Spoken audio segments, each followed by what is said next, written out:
There's lawsuits. What are you talking about? There's a thing called defamation that can be done. As long as you don't say his name. No, that does not mean as long. Okay, hey, I'm genuine. No. I can't tell.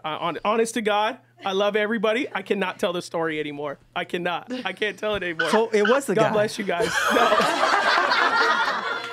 Cut. You guys see what we deal with? All right, we got a lot of people in the room today. Not only talking, but we got people in here. We got a young adult audience up in the house with everybody. What's up? Beautiful people. Thanks for coming. This was awesome. Thanks for hanging out with us today. Let's, for those listening to audio, I'll narrate this, but get an idea of ages here so we can see what type of young adults do we have. Who in here is under 25? Raise your hand. Raise your hand. Okay. Got some few hands under 25. Who is under 29 in here? Okay. We got some good hands. Who is 30 and above in here? Okay. We got a few hands. Anyone older than 35? Anyone? Right here, one. All right. All right, we got one hand. So good. We got a good spread, anywhere from about 35 down to, who's the youngest in here? We got anyone that's 18 in here? Well, who do we have? 21. Well, he's not part of who is that, Andy? Andy does our clips. He don't count as the audience. You count, Andy. Anyone 21? Is there 21, anyone? 22? 23? 23? Hey. Okay, so anywhere from 35 to 23 here in the house. Great age spread. Thank you guys for joining us today. We're excited to have this conversation with all of you guys, which I think originally the idea started is from the episode with Caleb, just talking about life skills for essentially originally it was young men, who a lot of young men are looking for male role models, wisdom figures. That's what we see big nowadays. But then it led to, well, let's have a conversation with men and women, throw in a young adult audience, see what's going on in culture, society, what questions we all have, and have a discussion. So I got Aaron. I convinced Aaron to be on here, who's a dad. He's our resident Gen Xer. You know what I mean? So not a boomer, but right under. So Right under. Right under. Well, I mean, it goes boomer, Gen X. So I tried to get all of our like your age is right there. all of our. I wanted a boomer representative, to be honest, but I couldn't grab one in time. Pastor Diego's on vacation. Sanaz wasn't available. I love you, Sanaz. And then, Pastor Kenny, a few others, they weren't available. So in the category with Sanaz is in the category age with Pastor Kenny. So regardless of what it is, we know a lot of people that are part of that generation. Listen, so throw in your advice too in the comments, of what's going on in life. So we'll jump in. What happened was, to provoke conversation, we asked every person who came if they wanted to provoke a thought or question, they could, and then we'll all start a dialogue about it. And so I got this paper here with everybody in here. We got a great mix of guys and girls in here as well. So I'm excited to see where this goes. Audience, feel free if at any point, if someone says something, if you have your own 2 cents, throw it in, okay? Like, hey, raise your hand. Hey, I'd like to share a perspective on that or something like that. We do have the ability to mute you guys, so just know that. I'm just kidding. Jermaine, you're on that button, right? Never mind. So here we are, Beyond the Letter podcast. You got me and Caleb, People's Padres, in the house, with Aaron joining us today, my wife, Ashley. I saw some of the questions dealt with, like, marriage and stuff, so I thought it'd be great to ask Ashley to jump on so that she could give some perspective on the female side of marriage and family and stuff like that. And then we got the whole rest of the team in here as well, with Nancy, Alize, and Chelsea, and Laura. It's a big episode. Corey, everybody's in here basically who does the podcast. So let's jump into the first thought and question of the day. David Castañeda, would you jump on up? You have your question. Would you share it with us and start the conversation? Oh, Corey's setting you up for film right now. So bear with me. It's a long question. Okay. As a 27-year-old that is a husband, entrepreneur, leader at church, and neighborhood group leader, what advice would you give on living a balanced life and still giving your best to every area? With the growing number of young men and women coming up with no essential life skills, such as not knowing how to diagnose and maintenance a simple problem in the household. So like fixing plumbing problems, electrical, for men, and also not knowing how to properly maintain and manage a kitchen. So eating good, cooking, but what would you say for a woman as well? Great question, bro. So it's a loaded one, right? Well, it's two parts. It looks like it's two parts. Number one being the whole idea of balanced life, church involvement, wife, family, work, all that stuff.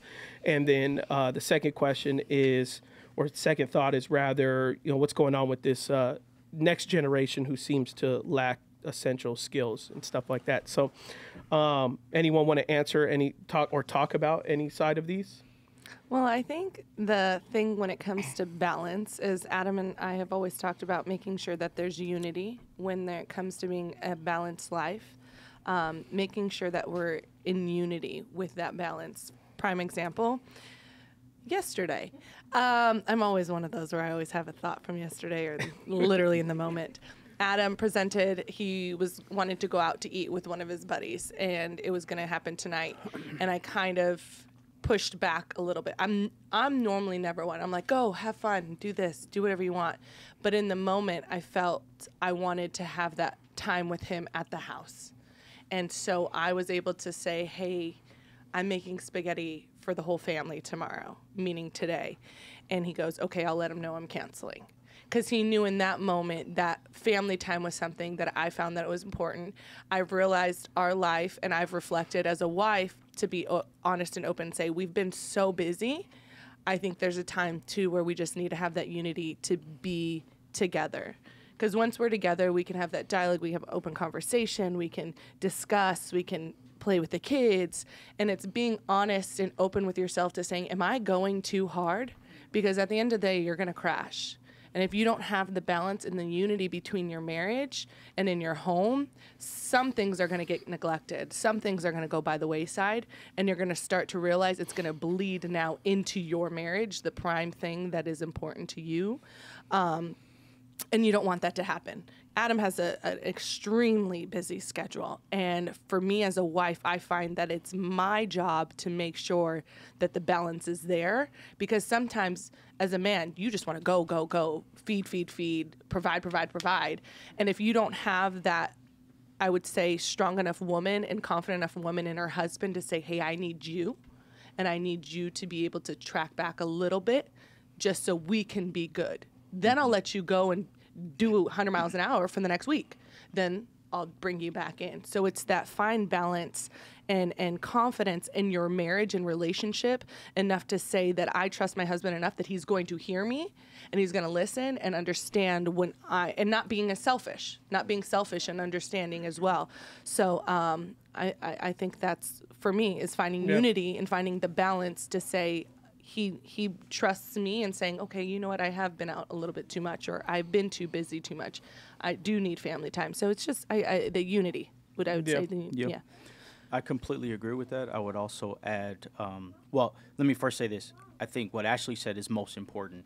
And I'm glad that your question first asked about as a husband. Yes. So the main thing is agreement in my household on all this list of things that we're doing this season. Yeah.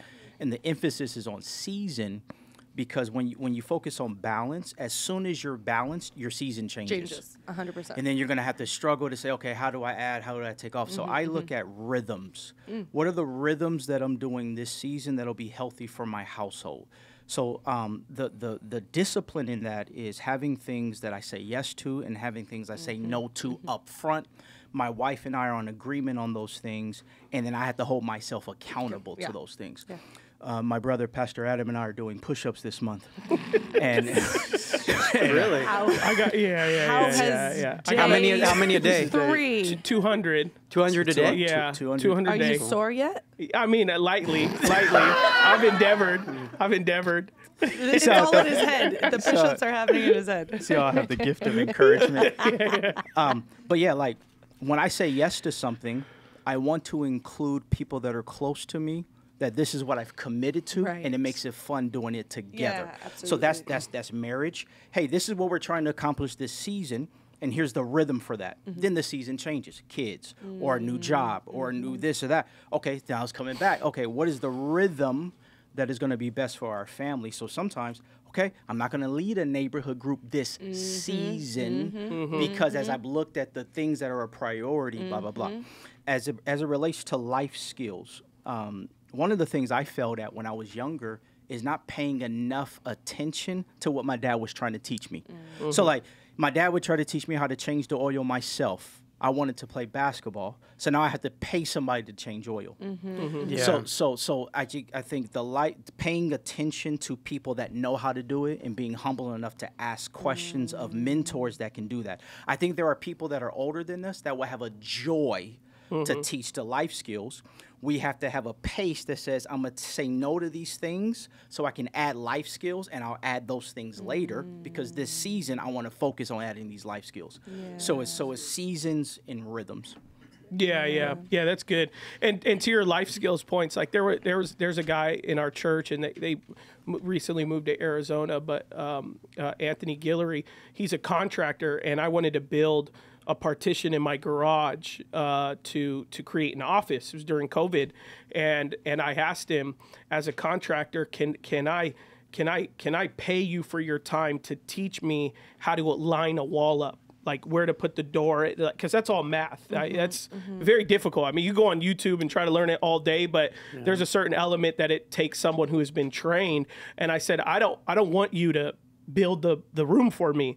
I just want you to help teach me how do you figure out how to measure where the door goes and how this goes. And so I paid him for about 1 day of his time, and he brought a friend, and then they helped me, and then I did the rest. I laid the drywall, all that I could learn on YouTube, but there was an element I didn't learn, and I said, would you teach me so that I have this skill in the future? And thankfully he was willing to do that. And so I think the onus is on a young person to find people in your area. And, you know, there's been women in the church who's like, Ashley, I'll teach you how to cook, you know, literally like, send me their Facebook pages and send her recipes. And then Ashley will like try it out. And I'll be like, well, hey, I loved it. This is great. And because Ashley grew up where in her family, the priority was athletics. Let's get you to college. Let's get you a full ride.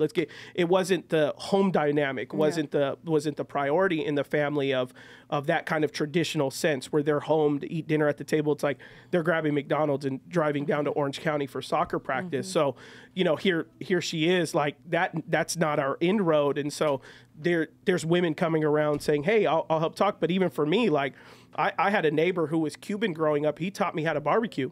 So that's how I know how to cook, because my Cuban neighbor, Ricardo Perez, he would do this whistle because none of his kids wanted to learn how to barbecue. He would do this like Cuban whistle, and I would jump over the fence. And our families had a great relationship. Caleb never jumped over the fence. Nathan never jumped over the fence. I just had an interest for barbecuing, and he did carne asada a lot and sausages and all that. And he would whistle, and I'd jump. And my payment for helping him was a plate of food, you know, like, because my dad was, you know, at church a lot and all this stuff like that. And so he taught me how to barbecue. And so now with our family, like whenever our family gets together, 90% of the time I'm doing the cooking. But it's because I'm trying to make efforts to allow wiser, older people in my life to speak into my life. And hey, how do you know, if you're a young person and you're going to go get your first car, like don't do that alone.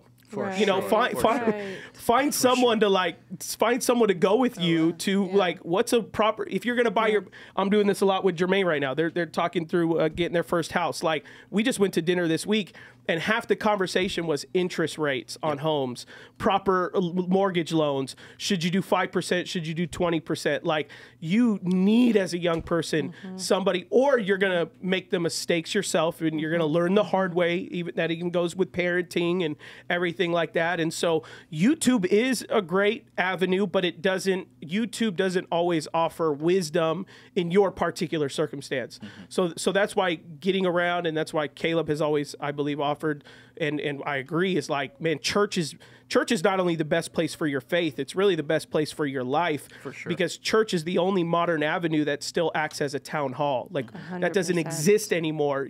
Most friends you only have are either schoolmates or coworkers, and they're all mostly usually most of the time dealing with your same problems, but church becomes a place where you have old people, young people, you know, single people, married people, newlyweds, people been married 30, 40 years. So you have wisdom at your fingertips 100%. that you're able to pull upon. And so that's where I really encourage, like, just really keep your eyes open. And that's what I did. Me and Ashley would talk and be like, man, that couple seems really wise. Like, we should hit them up, Yeah. you know? If we're humble enough to ask for help. The Yeah. challenge 100%. is trying to figure it out ourselves. I'll figure it out. Yeah. I got it. Yeah, I got yeah, it. I got it. yeah. But if you see somebody that has a successful marriage, take them out to dinner. 100%. Yeah. If you see somebody that's a successful entrepreneur, take them, already have questions in your Oh, phone yeah. and just ask them questions on their time. Yeah. But what we see in culture is a narrative of, I did this on my own. I started from scratch, from the mud. 100%. This is what it is. And it's like, 100%. doesn't have to be from the mud. No,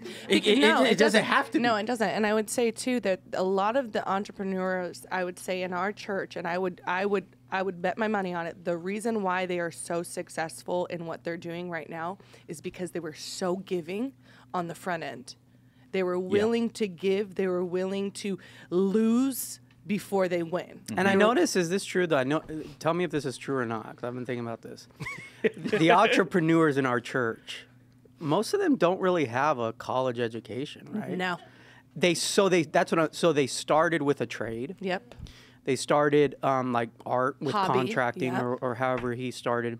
And that was something I was thinking about recently. I'm like, all the millionaires in our church, like, they don't really have any college education. Like, the ones that actually Right. started like really significant businesses, Yeah. they took a trade, they took Yep. a skill, and they capitalized off of it. 100%. Extreme discipline and the risk of betting on myself. Yeah. And then surrounding yourself with people that are further in the journey. I Yeah. think those three key things Yeah. really help. Yeah. Yeah. I would say it's about 50-50, but 50% is still a Yeah. significant number that and I think a lot of people who are college educated, like, if they have let's just say we're talking financial success, it's not always even in the area that they studied in college. And so that can be oftentimes a significant aspect of it. But it is an entrepreneurial drive, and that's where I've always talked about, which I think goes to your thought, David, is the altars. I don't necessarily believe in total balance, where some people may talk about that, because you will always build an altar. And so there's always something, success and thriving in health. And I just don't mean that financially. I mean that in everything, like your wife's success and your kids' success and all this stuff like that. There's no way, I've never met anyone who just stood back and said, yeah, I had it all. Like, I have a great body. I got great time in the gym. My kids are healthy. Like, great relationship with them. They love to see me. I love to see them. My wife, we have an amazing marriage. My business is incredible. I spend time at church. I'm involved. At some point, they always say, like, man, I got there, but I wasn't a good dad. I got there, but I never went to church, and now my family, we're reaping it because my kids are, wherever. And so there's always an altar that is built, that you place this thing on the altar, and you say, we're gonna drive on it. And so as like spouses, and in your marriage and your relationship, like, you have to decide what are those things that will have less time in this season, that is going to be the thing that, like, for me right now, it's like, as much as I talk to people, I'm trying to add fitness in the routine as much as possible. But the moment I do that, the time with my sons is going to go, for sure. Like, I see it because she works out in the morning.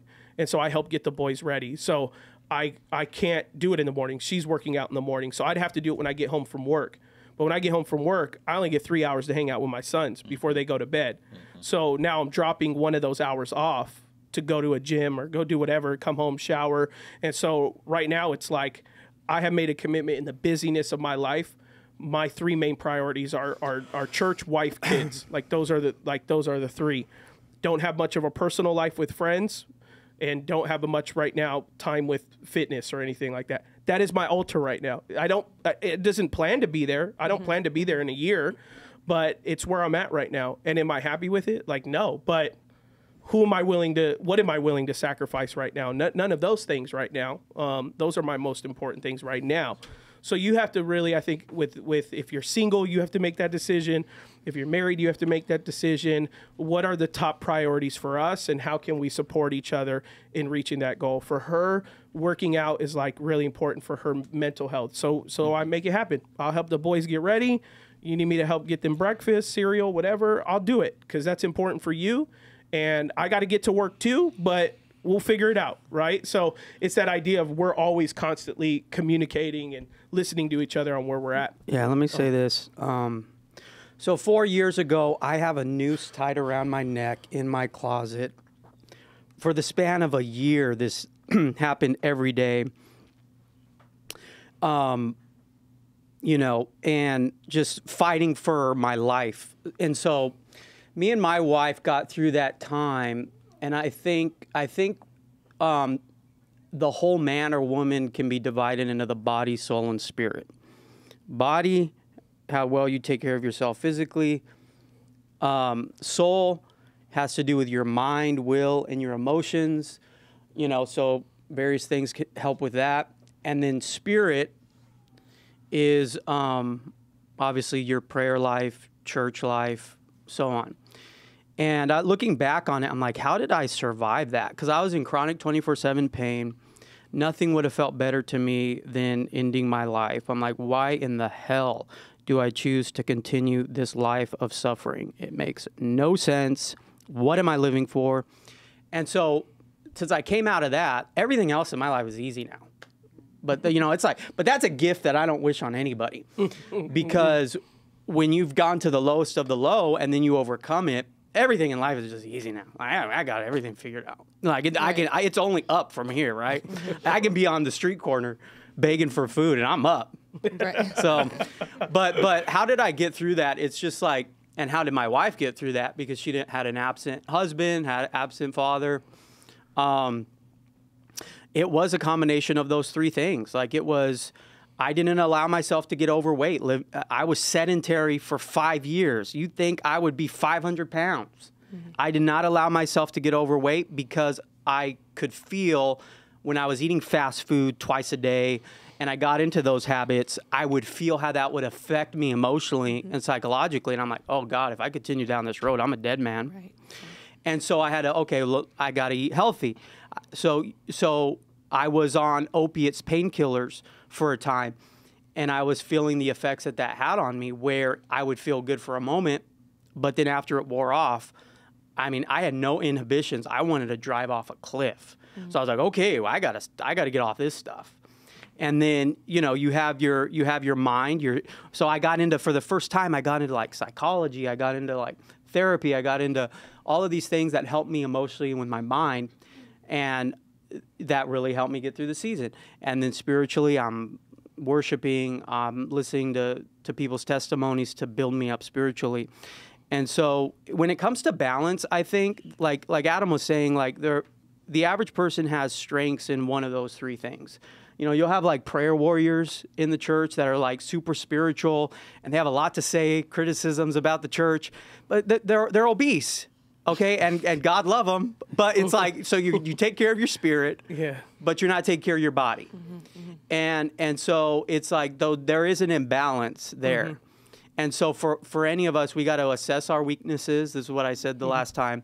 Assess where your weaknesses are. Where are my strengths? Where are my weaknesses? And look at those weaknesses and focus on that. And then the more kids you have, the more challenge that is too. Because it's like, I have 3 kids. They're all totally different. Yeah. Like, they are totally different. Judah hates what Ariel loves. Silas loves what Ariel hates. It's like, so I can't just take them out on an outing and all 3 of them enjoy it. Right? Yeah. So it's like, I can't just kill 3 birds with 1 stone. Let's go here. One of them is hating it. Yeah.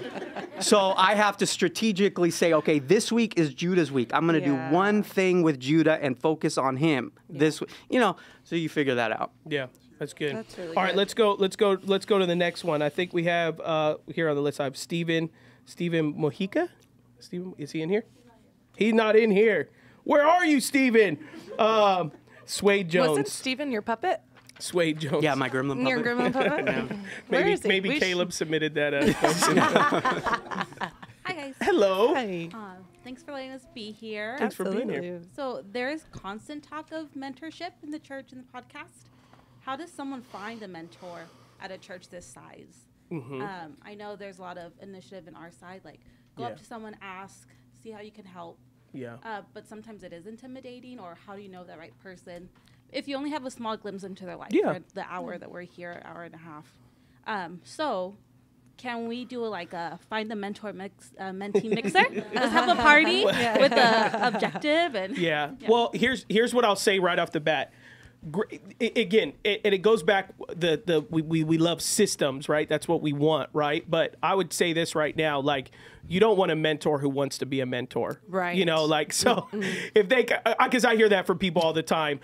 Pastor Adam, I'm looking for a mentee. Do you know of anyone? I'm like, I don't know that you search for that, you know, like it doesn't, you know, that's like when I get people come up to me and they say, Pastor Adam, I'm called to preach, you know, and it's like, well, how do you know? Does anyone listen to you? Does they, like, how do you know that? Like, I didn't know that. You know, like, it's kind of an odd, you know, assumption to think that, you know, that. So I think, because sometimes people would be like, same system, we should have a big old like singles mixer. And I'm like, man, to be honest, maybe a guy's not going to come to that, or a guy who does come, do you really want him going through a bunch of ladies on, like, taking them all on dates, and then you find out you've been with 9 girls in the church on a date? Like, is that, you know? So it's like certain systems, sometimes system is good, but not all systems are great. And like one of the ways that I recommend with that is, do you serve at all? Or where do you serve? in kids and youth. So In kids and youth. I submitted Give a it. question. Stop taking the mic back so soon, Jermaine. When they ask the question, let them hold the mic, Sorry, bro. I gave the mic away. I was like, I'm done. Oh, sorry. I don't follow rules. That's why I need a mentor. But I serve in kids and in youth. Okay. So again, rule breaker. They said pick one. I said no. I went pick 2. Yeah. But so for me personally, I submitted the question and then I was like, well, I can't wait. So I Yes. went and asked somebody here, like a pastoral reference, and then I went and asked Pastor Heron. And yeah, I actually liked it. How you're saying you don't want somebody who wants to be a mentor. He was kind of like, oh, come to my neighborhood group and we'll see how it goes. Yes. But Okay. No, that's great. Yeah. No, that's great perspective. Go. My daughter Eileen is here. She's married to a great man of God, Colin, my son. The way I met him is years ago. I was preaching on a Wednesday Fresh Start. He comes up to me with his girlfriend and he says, hey, will you be my mentor? And I said, no. I said, hey, we're going to be launching Pomona. If you want to be around some great men of God, help launch Pomona. Yeah. Get around Steve. Get around Henry. And he did that. Yeah. Then we started doing like initiatives in the city. I would go clean trash in the city of Pomona. Colin would show up. Well, he wasn't my mentee, but he said, hey, I just want to grow. I just want to learn. And then just organically from him being around me gave me an opportunity to see, hey, this person really wants to grow in the things of the Lord. Didn't think I was building a relationship with my son. Right. But at the same token, the principle from that is the mentee pursues the mentor. When I was serving in youth in 2012, 2013, there was a gentleman by the name, we call him Bishop Clay. He still serves in youth. Here's what I loved about him. I grew up in church, so I didn't care about the preaching, the teaching, stuff like that. I love how much he loved his wife. I love how he wanted to include his wife. I love when he preached, he always talked so amicable about his wife. And I just had questions. How do you be in ministry and have a healthy marriage? Because I grew up in church where like the men that had great healthy ministries did not have a healthy marriage. So I took him to Mimi's Cafe right by the church. And I said, hey, I just got questions. I didn't know that he had already been praying for me. He gave me a book on expositional preaching. In 2012. Wow. He said, hey, you are called to preach the gospel, but you have to preach in ways where you're not dependent on technology. You got to preach the word. I'm like, but my job was just to high five the kids and to tell them to stop texting during service. But in my risk of asking this guy, hey, how do I be healthy in ministry and be healthy in my marriage? I was able to receive from someone who's farther in the journey. He saw something and pulled something out in me. So I would just say, just have the courage to just continue to ask questions and know that mentors are busy. And the reason why we're attracted to those individuals, because they're out getting it. They're living their lives. And there are certain things that they have, certain things that they learn that we want to learn. A mentor is not your friend. Right. Mentor is not somebody you hang with. A mentor is someone that can help you to get from A to B. So if you're 1.0 of your life and you want to get to 2.0, you have certain questions that have you stuck. I would already have those questions written out. When I take Pastor Kenny to lunch today, I always have a list of questions I want to ask him. And the first thing I ask him when we sit down is, Pastor, what are my blind spots? What are things that I'm doing that I don't even see? But that relationship was organic over time. And Pastor Kenny does not reach out to me and say, hey, when are we doing lunch next? And I don't expect that from him. Yeah. He's busier than me. He's in a different season. He's enjoying his grandkids, blah, blah, blah. But then I'll text him, Pastor, whenever you're available, I have some questions. Yep. His timing, and I already have those questions available. Yeah.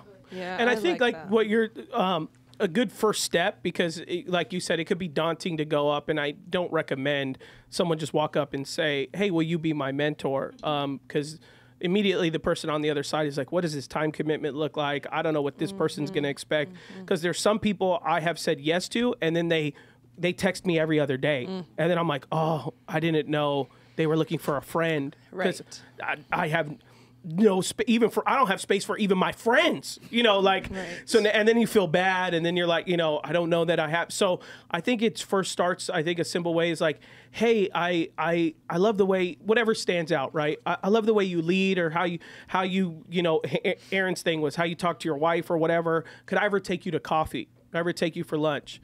Do that 2 or 3 times over the span of, 3 or 4 months. And then, like, as you're just getting to know them and they get to know you, then say, I've been looking for a mentorship figure. I would love if you would speak into my life. They may say, well, what does that look like? I always recommend it's like, maybe, once every couple months, we go to lunch or coffee, and then I can just come with, thoughts and questions about my life, or maybe when big stuff comes up in my life that I can maybe call you or reach out. And in special occasions, a mentorship will turn into a friendship, family thing, but that's not always the case. And so I have a lot of mentors for different areas. And so I have mentors in finance and business. I have mentors in pastoring. I have mentors in parenting.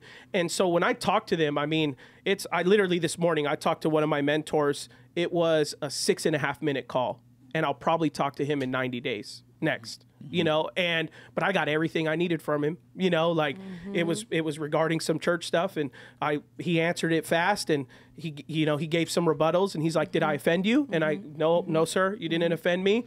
Can I speak plainly with you, Adam? Yes, sir. Yes, you can. You need to blank, blank, blank, blank, blank, and then he's like, and he literally said in that moment, if I have to know everything about your life, then you're not the guy. Okay. Right. And I'm like, oh, okay. And he didn't mean that in like a corrective sense. He meant that in an encouraged sense of saying, hey, Adam, trust your judgment. Right. You don't have to ask me about this. Right. You trust your judgment. And I'm, okay, yes, sir. Okay, bye. He's like hung up before I could even say bye, And that's what that I think sometimes we're looking deeper for something deep. And if you are, it's where we talk about neighborhood groups and communities, start to find that. If you're looking for someone that you can really do life with on a regular basis, that's someone Aaron has become in my life. Caleb has become in my life.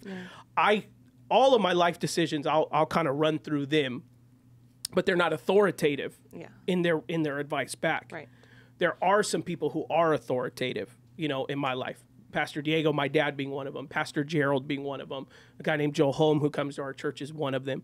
I have some other figures outside of that other people wouldn't know their name. Like, those are figures who, when they say, Adam, turn left, like I'm turning left, even if I don't know why they're telling me to turn left. I'm kind of doing that. And those have always started with just like 5-10 minute conversations, not pulling too much from them, because I don't want to scare them off. Right. I don't want them to think I'm a project. I want them to think that I'll be a blessing to them as much as they are to me, And so, and then the last thing I always recommend is if someone does become a mentor figure in their life, appreciate them, whether it be, a small gift being a coffee cup, mug, or whatever, just showing your appreciation towards them. If you have a mentor that's married, write their anniversary in your phone, and on their anniversary, send them a gift, whether it be a card, flowers, whatever. Like, do intentional things, because then a mentor will then want to invest more when they see that you're not just there consuming, oh man, so those are just some, I would say, helpful tips on how I think I have really great mentor figures. And so that's how I've not only found them, but sustained them where they enjoy picking up my call, that's what I want more than anything, so.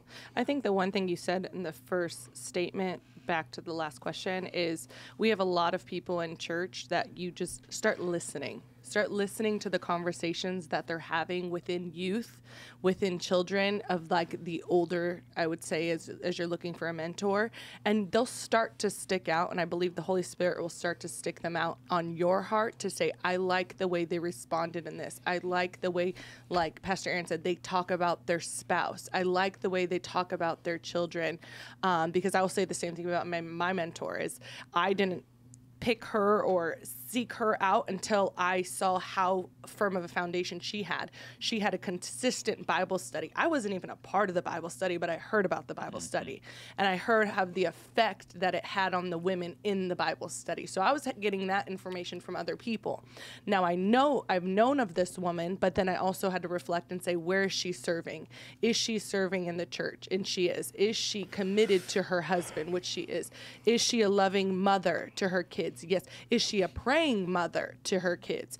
And so those are things that I had to listen. I never spoke a word to her. And so when I came to her, she was like, what? And because I was behind the scenes almost evaluating, not her in a test, but to say, is this in alignment with Ashley?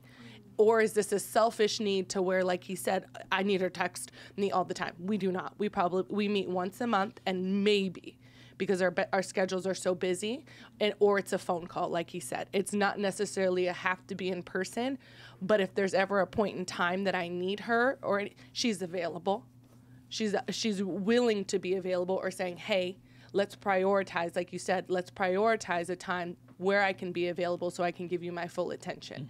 Because sometimes, too, when you have a mentor that's fully available, they ain't got a lot going on, and that's a little worrisome.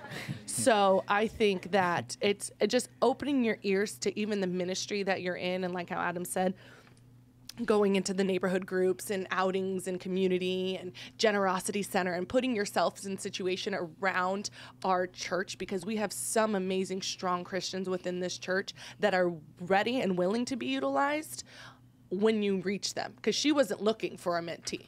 And that's the thing. You shouldn't be looking for a mentor that's looking to be a mentor. So, yeah. So talk to us about toxic mentor-mentee relationships. What does that look like? So I would say a toxic mentee and mentor is where you're hanging out every day. Now you're just friends. I think that you're too much in their business. She doesn't know my business. She doesn't know a lot about my marriage, because that's not what I've asked her to be a part of. She doesn't insert herself in there. She doesn't overstep in there. And I think once you've gotten on that boundaries of, hey, I need prayer today. You don't need prayer every day. Pray for yourself. Amen. You don't need prayer every single day. You don't need a scripture every day. Yeah. Open up your Bible and you can get it. It's at your hands. Yeah. So I think, I think also it's when the mentor's consistently pursuing you as the mentee. Right. Like a little, that's a little controlling. Right. Yeah, that's a little. Hey, be with me, or let me know when you go do Right. this. Let me like if I'm mentoring someone, Yeah. I don't care. I don't care what you do. I don't care No. what's going on in life. Like when we have lunch, I'm gonna give you my whatever I have to give you. But I may ask you, hey, when you make, one time with someone I was mentoring, we talked through a decision, and I asked, when you decide what to do, I would appreciate a follow-up call, because I heard he was calling multiple people for advice. I would like a follow-up call to know what you decided. And he never did that. It was a huge red flag for me, because I'm going, I just gave you an hour of my time when you took 2 hours of other people's times. Yep. I would like to know what you decided, to know. Right. I want to know how you received what it is we talked about. Outside of that, like, I think that's still ahead. But when it's like as a mentor, I'm involved all up in your business. I'm calling you every other day, asking you about this, like just, and it's in a critical sense on a regular basis. Like, I don't want the best out of you. I want you to become me. And then if I use it as like, well, I'm your mentor, right? That starts to be a little corruptible, you know, and I would walk away from that as fast as possible. Yeah. And to me, there's no strings attached to a mentor-mentee relationship. I've heard someone say, like, someone one time told them, you know, if you leave me as a mentor, you know, like, I will call your next mentor and tell them how you've been acting, blah, blah, blah. I'm like, what? Your job application. Someone come to me and they're like, someone may come to me and be like, hey, Pastor Adam, you know, your availability has been so limited. Like, I've been spending some time with Pastor Aaron. Like, if you don't mind, I'm going to, you know, start spending some more time with Pastor Aaron. And, you know, maybe like, hey, man, God bless you. Like, I didn't need this in the first place. Right. I didn't want this in the first place. I want to see you succeed. So if you feel like Pastor Aaron is going to see you succeed, then that's what I want for you. 100%.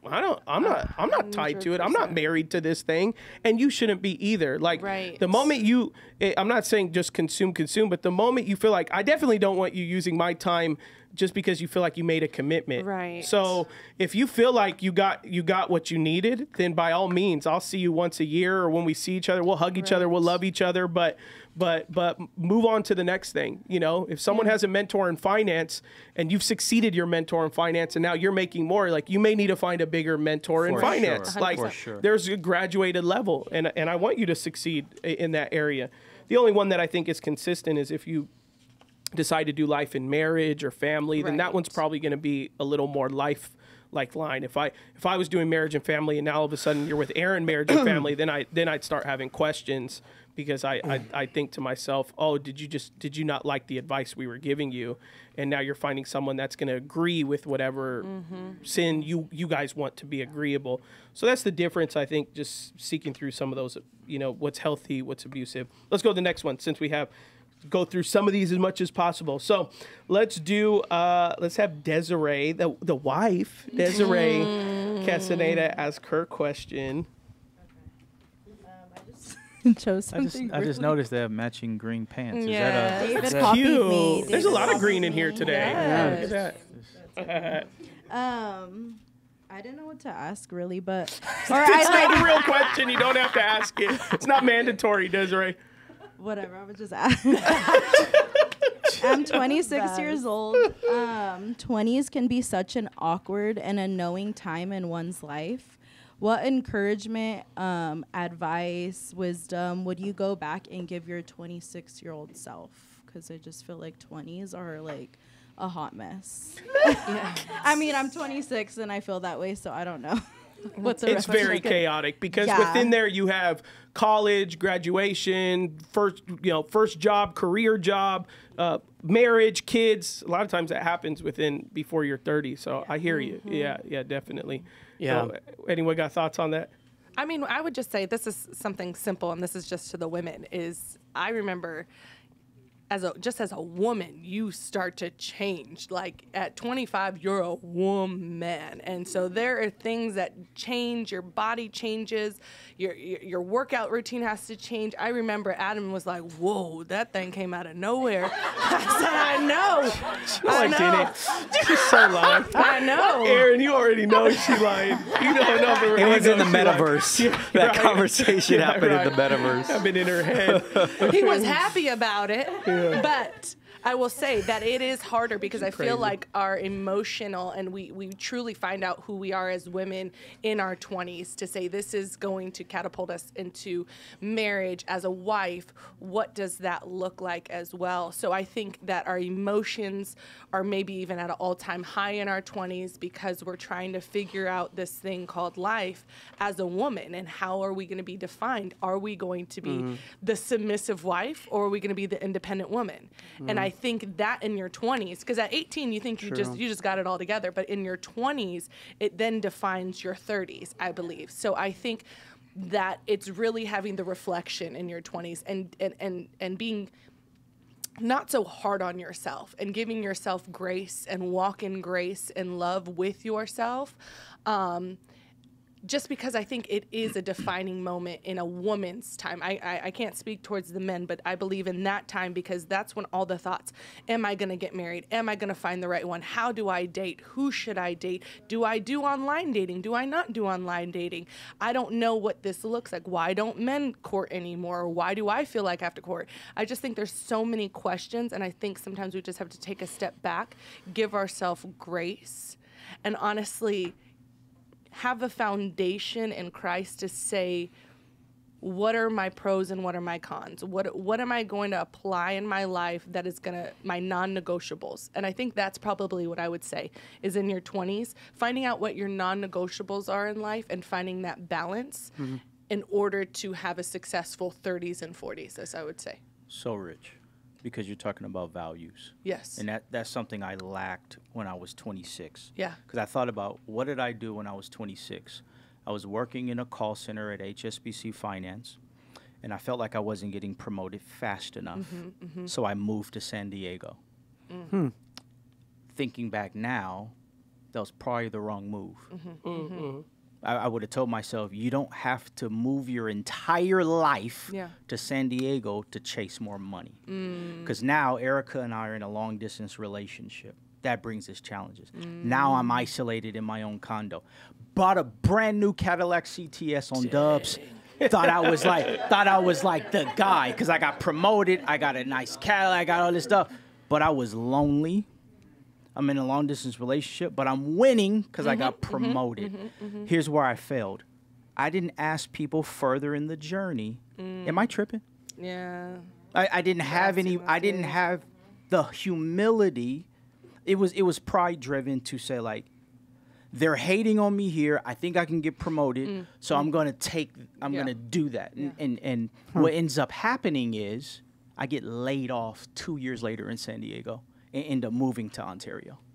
So I changed my entire life, and then that thing shut down. Now, of course, God is in all of that. So he teaches you through, you know, he's perseverance, he's merciful, blah, blah, blah. But sometimes I have ran plays that I shouldn't have ran because I didn't include what I call my personal board of directors. Like people that like just love me for me. Hey, I'm thinking about moving to San Diego. Do you think that's best for me? I would just think about that myself. Like today, one of the things that I do now is I have what's called thought partners. I think when I was young, I would take the actions, and then now that there's repercussions, consequences, what do I do? How do I do it? Well, before I make the action, here's what I'm thinking. Is this the right move? But again, it always goes back to humility because when I was younger, I didn't want to be perceived that I didn't know what I was doing. I didn't want to be perceived that like I don't know if this is the right play. I want to be smart enough, right? So then it's like, if I ask this question, they may think I'm dumb. Now today, the wise person is wise because they ask more questions, not because they have all the answers. So what I would tell myself at 26 years old, who are the people in your life that share your values? Just because I've been friends with these people for a length of time, I don't really go to them for advice because I don't want my life to look like theirs. I just knew them from high school. That's all it is. So length of relationship doesn't equal depth of relationship. So it's like, okay, who has the values that I want to attain, and who's farther in the journey that I can ask questions? Should I move to San Diego? I should not have. And that's the first time I'm thinking, I shouldn't have moved to San Diego. God was in it, but I would have saved a whole lot more time if I would have just asked questions to people that were older than me. I would, I kind of have like not that regret, but I have regrets that in my 20s. I think that I would advise my sons differently. And I think, you know, I got married real young, and God bless young marriages. That's great. Like, if you know, God bless you. And but it's like he's like, I'm happy for you, but I can't hold it. yeah. But I had this like. I must have had like this lust for pain or something by getting married and having kids young. No, I'm just kidding.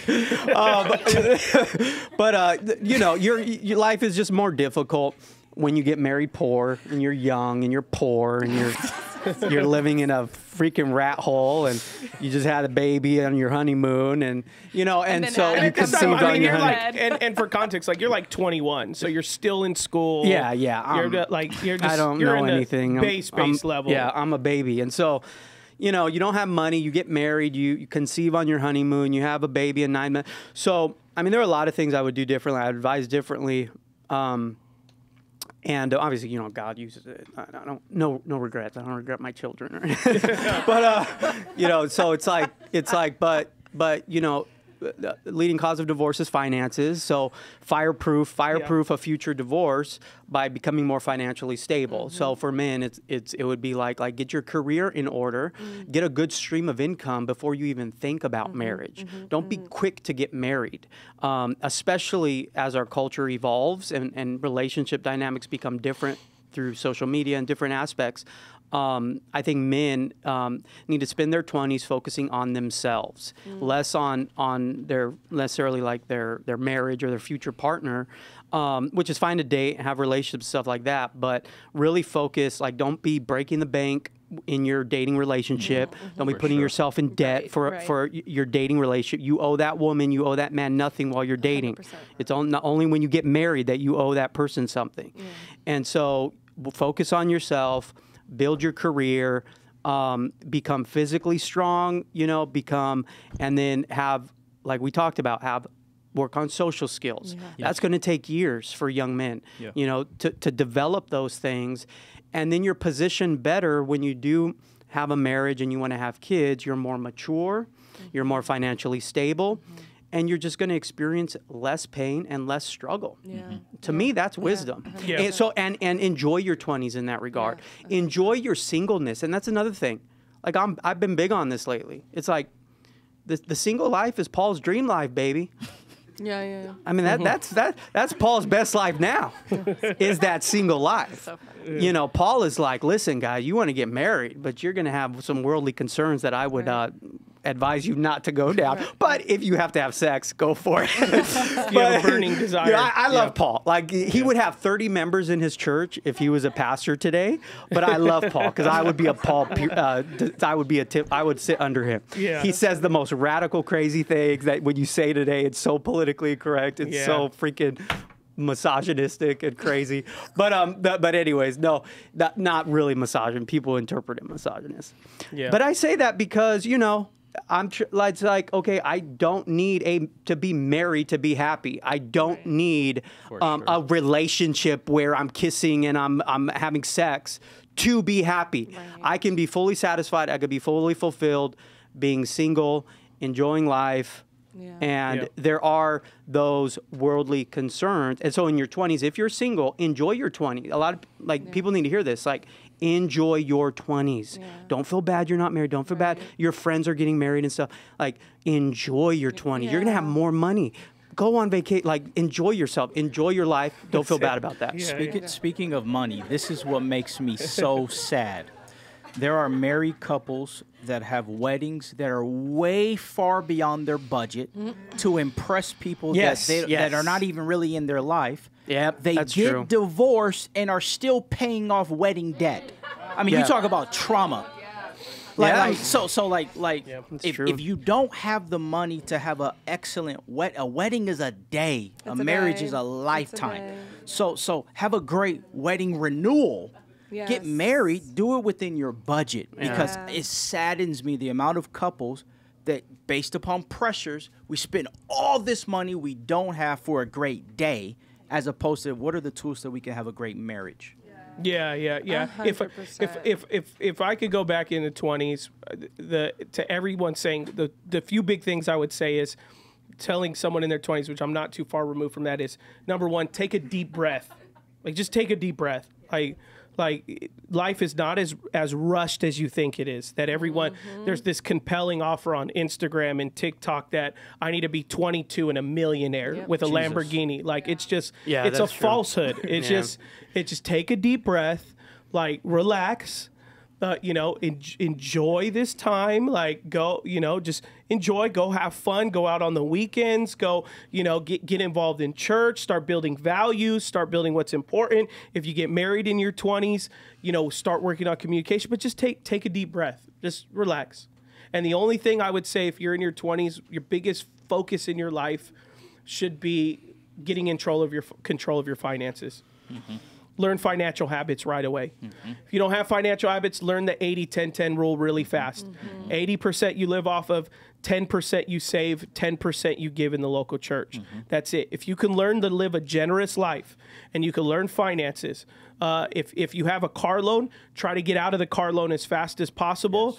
If I could go back and tell myself, I'd say don't get a car loan until you can get comfortable where you want to live, right? Whether that's an apartment or a house, but like you save. Don't keep up with the Joneses. Don't fall under that disguise that you want to have a nice car like your friends, but then you're going to be in your 30s and that type of thing. And then I would say get to a place where you're less self-seeking and really look for an opportunity. Like, how can I begin to serve others in my passion? Like, how can I help other people get to where they want to go? God will take care of you if you can begin to serve other people, because 20s is very easy to become very self-seeking, very self-pleasured, very about me. And really what I think you should do is start. I always tell people, like, if you can build someone else's dream, God will give you a dream. So if you work for someone and you're talking back and you're using their work hours to build your dream, then guess what? When you have your own business one day, your employees are going to do the same. And you're going to wonder, well, how come they're like this? How come they like this? What have you built? Like, what have you done? So if you want to be an employer one day, be a great employee. If you want to be a great business owner one day, then build someone else's business. Like, and then eventually that person potentially who's the business owner may say, maybe you should take care of this. Or if I start out at a company or a business and I'm lower on the spectrum, I'd start saying, how can I make those around me life easier? How can I serve them? Because next thing you know, people are moving up 100%. And they got to recommend someone. Right. Why not the person who brings their coffee on Fridays? Right. Why not the person that finishes their paperwork for them? Why not the person who lets them clock out early to go to their daughter's birthday and you hold it down for them? They're going to start being integral in the sense of like helping others, serving others. Hey, I'll be the first one in, last one to leave. And I think there's a lot of like, which is, it's fine, but there's a lot of talk online that just is like, talking bad on companies and corporations and they're the enemy and this the enemy, but we're all still working for them. For sure. Like, so you could talk all you want about, this company, but you're still clocking in, right. Like, so while you're there, say whatever you want behind the scenes, but while you're there, right. be the best person you can be and look at how the Lord will begin to elevate you because you have integrity, you have character. And if I was in my 20s or had to offer that, I'd just tell someone like, take a deep breath, really get involved in your finances, find some people to speak into your life, and work. When you're working, work hard, work well and work hard, and God will begin to reward you for those things and begin to open up doors. But don't think that this is all in your volition. You have to do this. Man, it's grind time. And that's big for young men. It's grind time. It's this and this. And then women have their own, thing that's going on social media that's trying to, get married, get the guy who makes $250,000 a year, or get a guy who it's just like, oh my gosh, what we're so disproportional with the advice that's given online that could be a bit chaotic. For sure. 20s is a build season. It's build time. 100%. You're building your life, you're building your finances, you're building your future. And I don't think you would hit that until your mid to late 30s to the degree that you think the average one of us would want, right? And so just being patient, be very patient in that regard. All right, let's go to the next one. Let's go to Justin Williams. Let's jump in Justin Williams in the house. All right. It's a little bit of a loaded question, but do you think that the most major societal issues that we are seeing today, from breakdown of gender norms, dating norms, engineered pandemics, attack on children. He looked at Caleb when he said that. Caleb's my guy. Engineered pandemics, attack on children, like the whole, gender stuff with that. Do you think that they're all correlated to usher in like NWO, like New World Order, or like to usher in, like I haven't really got to Revelations yet, but like to usher in like, up is down, good is bad, sort of thing. Like there's the what is a woman? I don't know if you've seen that. Like it's just people, you can't even say a woman is someone who can birth children. Like it's a birthing person. Yeah, it's like a birthing person. Like, you know what I mean? Do you think that all these like the clown world that we live in today is like heading us towards like you know, the Revelations time, or you know, stuff like that. So I don't know. Bring in the clown. It's a great question. Thanks, Justin. It is. You know, again, like you said, I think you're bringing in a big caveat, which by the time this episode airs, me and Caleb talked this last episode a little bit about Revelations, how you can, your perception of Revelations, especially as a Christian, will dictate your atmosphere of what you believe is going on in around us. And so, you know, some of the main things could be either you fall under the position like, okay, Jesus is coming soon, and so we could tell it because the world's going to hell in a handbasket type of thing, or there's an element where you see it as, well, right now this is really the first time in history, you know, since biblical times that we have seen, quote unquote, the rise of science, you know, become a religion. Like that has never been a religion before. It is now, right? And Caleb said that before. Our new religion is white coats, people in lab coats. Those are our priests of today. Scientism. Right? Yeah. Scientism. So the scientism, right? So we're in an era where people have gone, okay, well, religion has gotten us this far in this area.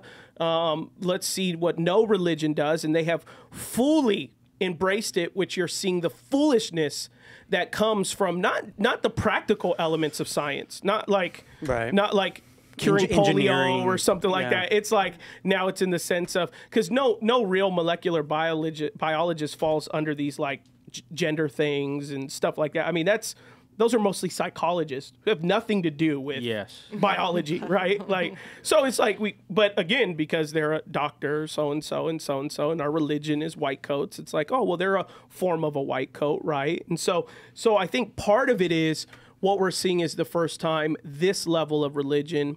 I always recommend people can go read a book called Day in the Life of Rome. It's a secular sociologist, and he talks about how Rome basically just completely demised as a country the moment they started embracing non-societal norms. So men could have little boys that pleasured them, and women could have orgies, and basically there was a saying in Rome: women are for birthing, boys are for pleasure. And that existed in Rome, 2,000 years ago. So there has been debauchery that has existed for, at this point, thousands of years, right? Mm-hmm. But then Constantine had to come in and overcorrect, establish Christianity as the religion, to overcorrect, which they were seeing society go downhill. We even know Emperor Nero used to put babies in water, and he would have them nibble at his private parts. Like little babies, he would have them bite and suck on his private parts and behind his private parts in his butt and all, like super stuff. You just like that's absurd. And then you go, well, I think we're about 10 years away from someone suggesting that right now, right? So we're kind of in this cycle where we're revisiting what was normal, 1,800 years ago. And so part of it is this is the element of where we see the religion of science, not the healthy side of science. The religion of science has got us to. So the question is does this lead us to a place that overcorrects back again to see the fullness of God and see how God is the one true way, right? Or does this begin to separate us even more so? We as Christians look way more alien to society than ever before. Right. I don't have an answer for that.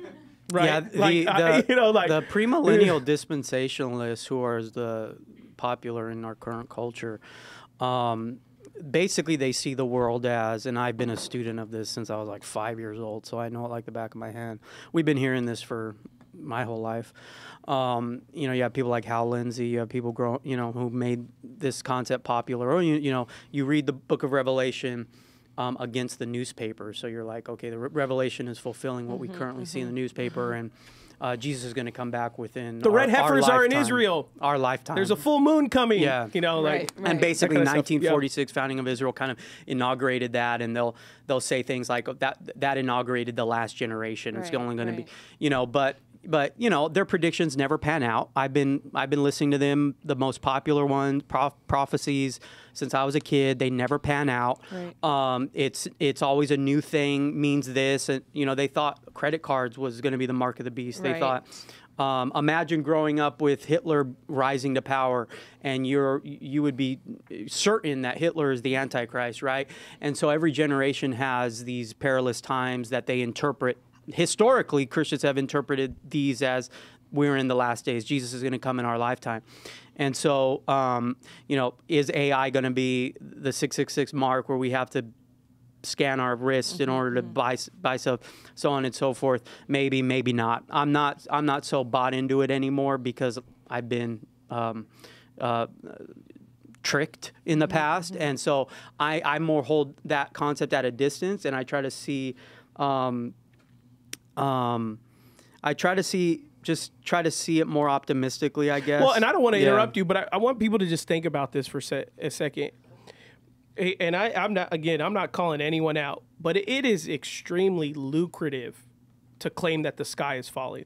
Like, just think of Chicken Little. Like, yeah. So it is so easy to write a book and release a ministry that chases current events. Right. And tries to correlate them to you for revelation. And join my ministry. I'll give you a weekly newsletter that will tell you what's going on in the news and how that correlates to revelation.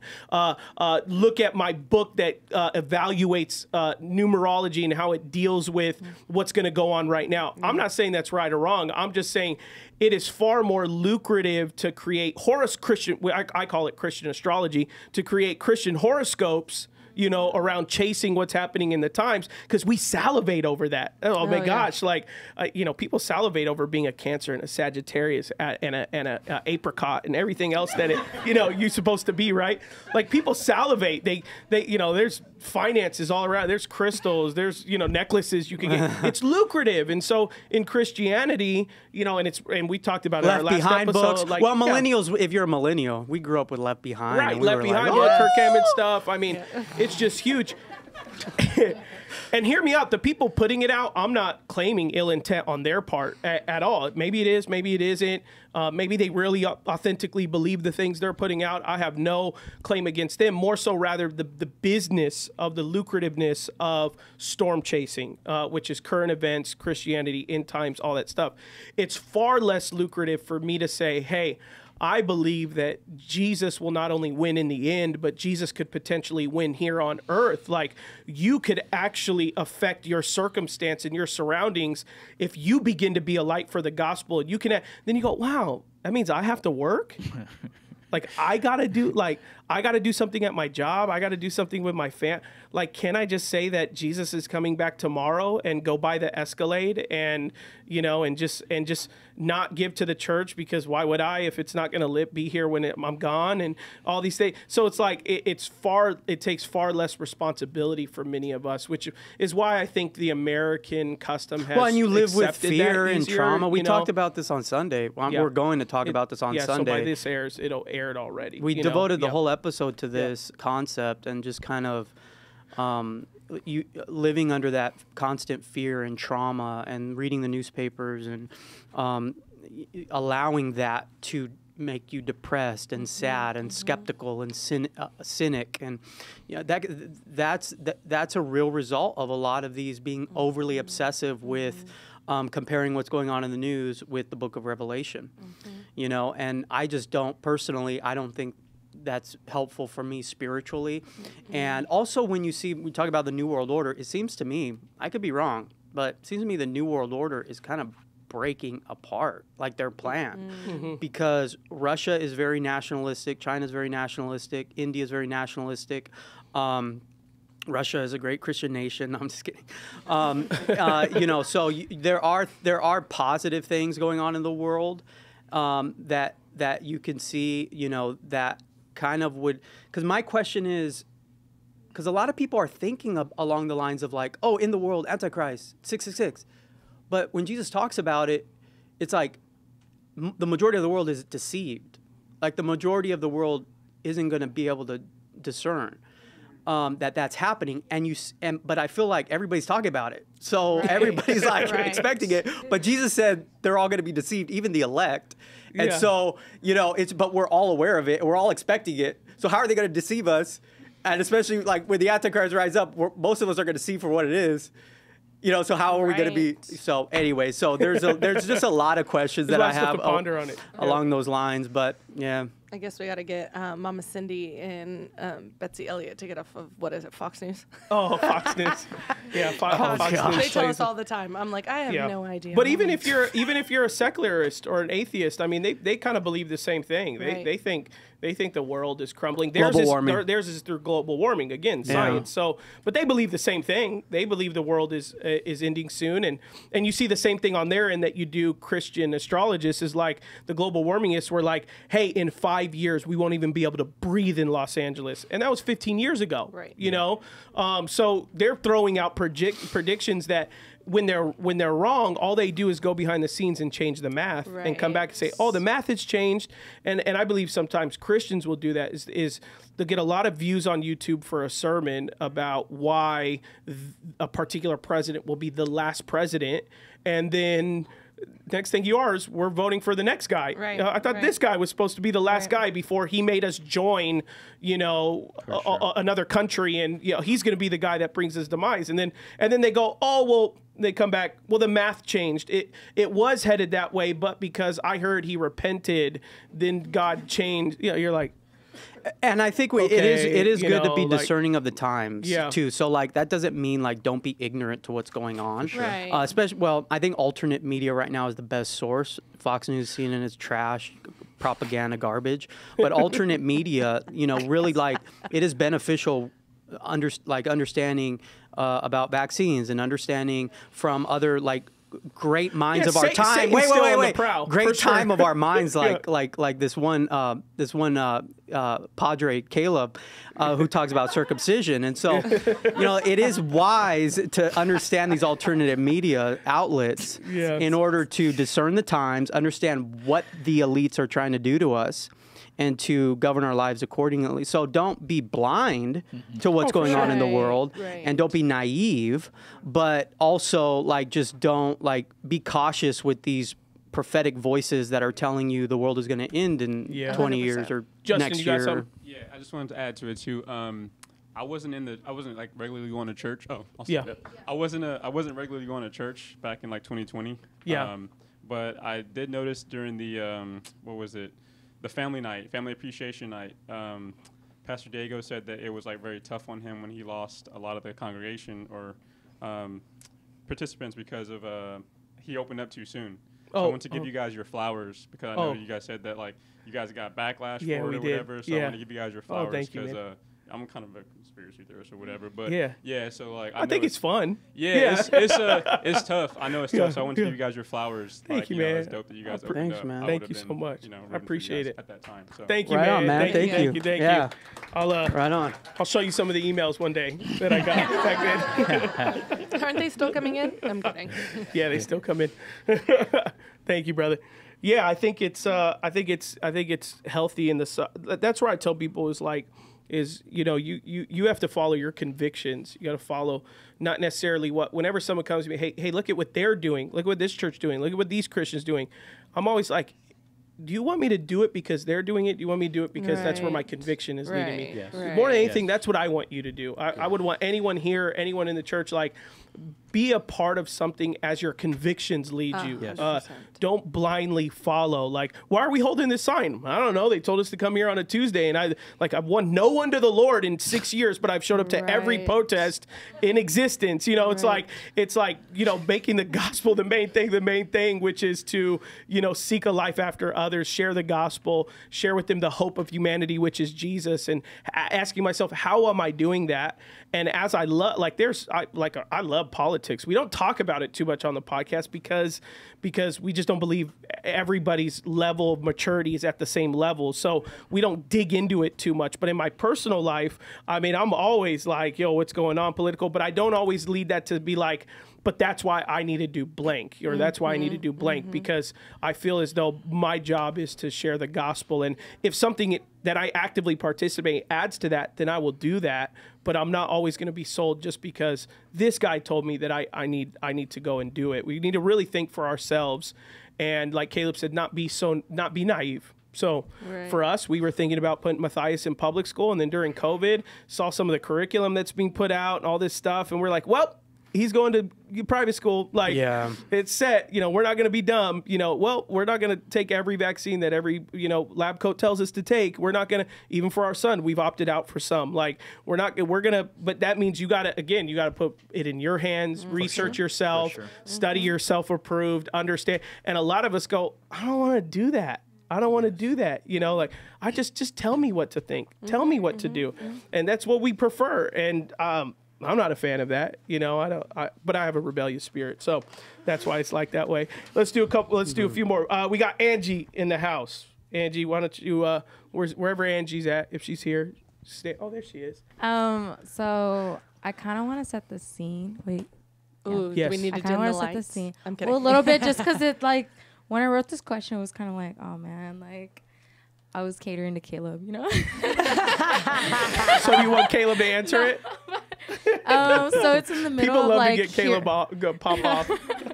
It's like in the middle of like Heroes Restaurant, and like growing up, we didn't really talk about sex. Like my dad pastors a church in Colton, and it's like he talked about it, but like it's just abstinence, everything. Yeah. So my question that randomly came up while I was eating my pasta. I love It's because I'm currently engaged. Congratulations. Congratulations. Yeah. And so the question was brought up about what actually makes you married before God. So my dad says, he's like, him and my brother's new girlfriend's dad, they're talking, and they look at me and they're like, well, there was no paper contract back then. So you doing the bang bang, I meant consummating your marriage was the signature back then. So what do you guys think? Oh, Where wow. does it like, Ooh, especially Queen in today's Charlotte, time, did you consummate? I used his language. Where does it Not it start? yet, sorry. Especially now because they're starting really young. It's like where does the marriage before God start? That's a good question. I mean, you know, biblically, it would be in a ceremony.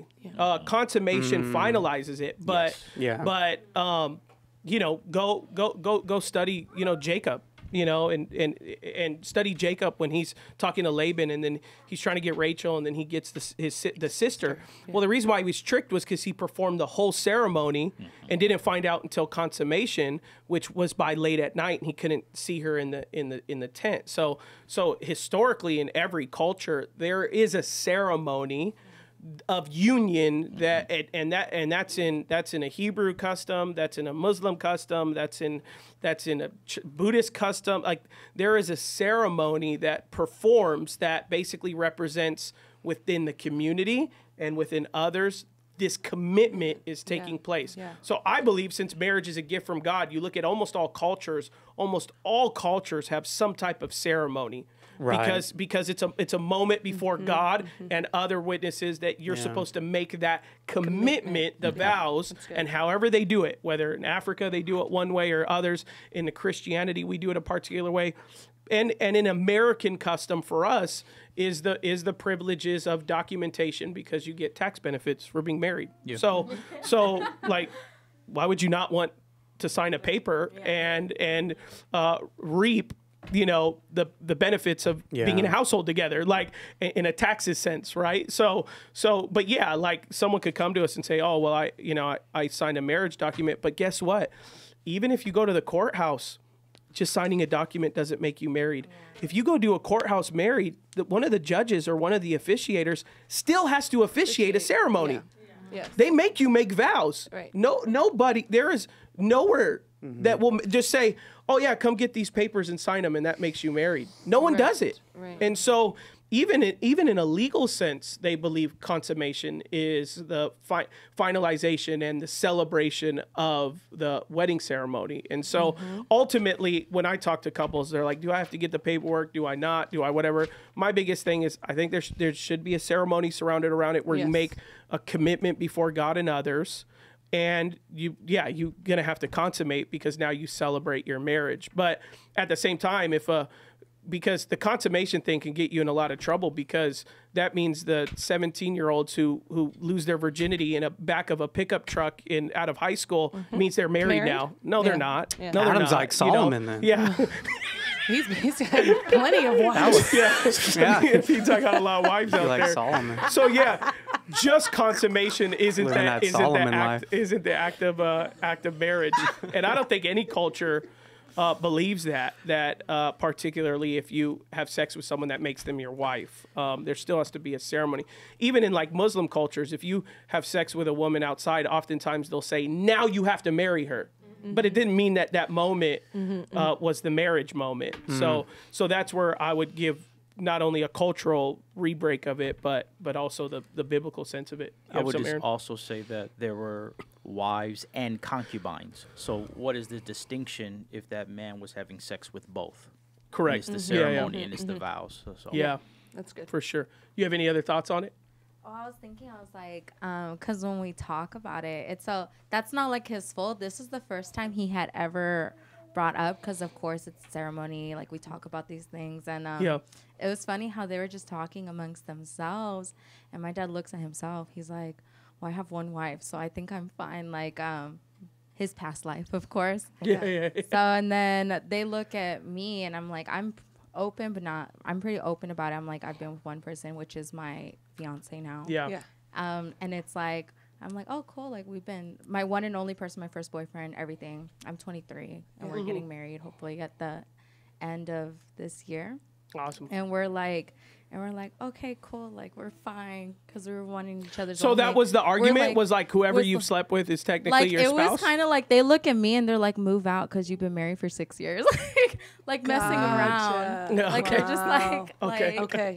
But it was just that. It was just like there is a ceremony part and just how soul ties work now. Right? Because it's like we have a belief where, you know, whoever you have sex with, it creates a soul tie. And it's like it kind of merges both of your guys' lives together, your spiritual lives, everything, which is why, biblically speaking, you wait till marriage. For sure. Yeah, 100%. Right. There's that element. There's also grace as well. Yeah. So I had made those decisions prior to meeting my wife, and yes, we talked about it last night or Beyond the Letter night, like, because you sin and you repent doesn't mean that you don't reap repercussions from your decision. And so when I got married, I brought in a lot of baggage from previous relationships, you know, in simple senses of Ashley saying, well, I don't like to do that. And I'm like, well, I used to love that when I was with this girl. And so it's like, how do I tell my wife that someone else did it and I liked it? And it like, yeah, you could call it soul tie, you could call it stupidity, you could call it whatever you want, but you do reap your decisions. So if you're having multiple sexual encounters, sexual partners, and even statistics say, but spiritually speaking, yes, you're gonna reap that. But in our marriage, the Lord has redeemed it and covered us and forgiven us. Ashley came in with her own past, and I would put our marriage and our intimacy up against anyone who kept their virginity to their marriage, but it took hard work.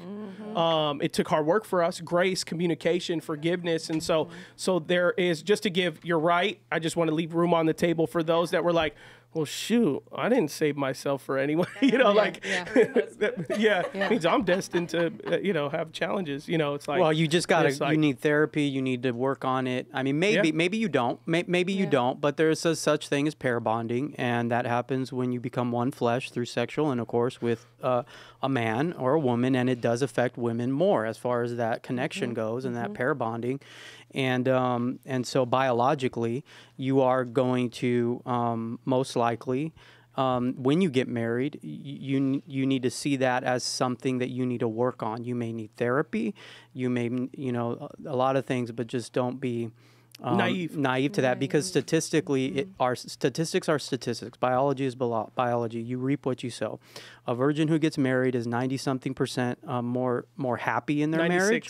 96% more happy sexually, more satisfied, have more sex more, less likely to be in a sexless marriage, has sex more, 96% chance of staying in the marriage, and so those are huge.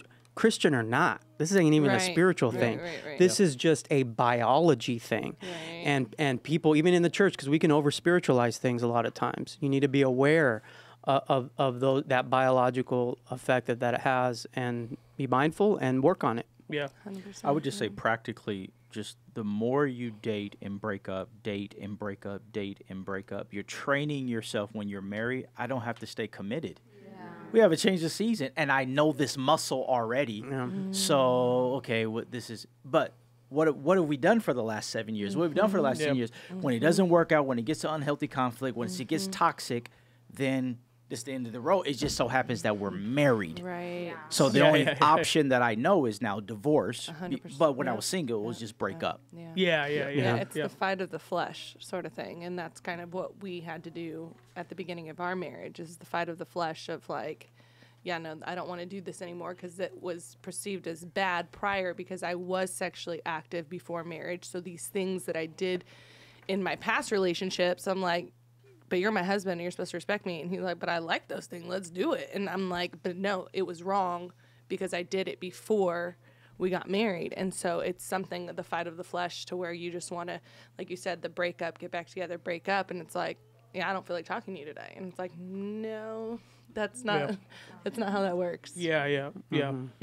But to your point, like you said, maybe you could get through it, without therapy and counseling or whatever. We couldn't have gotten through it without therapy most and likely counseling.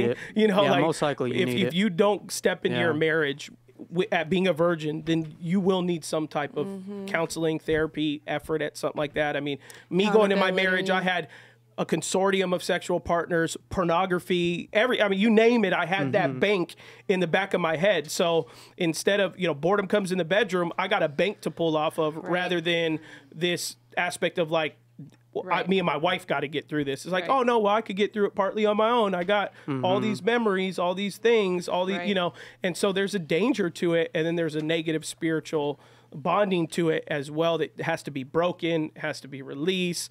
You have to, like nowadays, because technology, I imagine if I'm talking to someone in their 20s, like you got to delete all your photos, all your pictures, all your memory, like get rid of it all, and then start going through counseling, go through deliverance stuff. We have forward, we got, you got to start going through stuff to be like, I got to get this stuff off of me, like, so it's a huge part. We have couples I've counseled before that, they're married or about to get married. And, the girl's like, I just, had a small conversation with my ex-boyfriend and caught up. And you're like, that's not good. You got some bonding there that you got to get rid of. Like, that's very dangerous, so. I would just, one of those things, I'm just throwing this little tad bit in. It's crazy as I grew up and just how I was raised. I was raised in a Christian home, and I remember there was a time when I was in college and I had a girlfriend that was going to seek therapy and going to seek a counselor. And so it was something I had brought up technically to my parents, and they kind of, I don't know if you guys have ever felt this way or thought this way. It's one of those things where they're like, well, you're a Christian. There should be nothing wrong with you.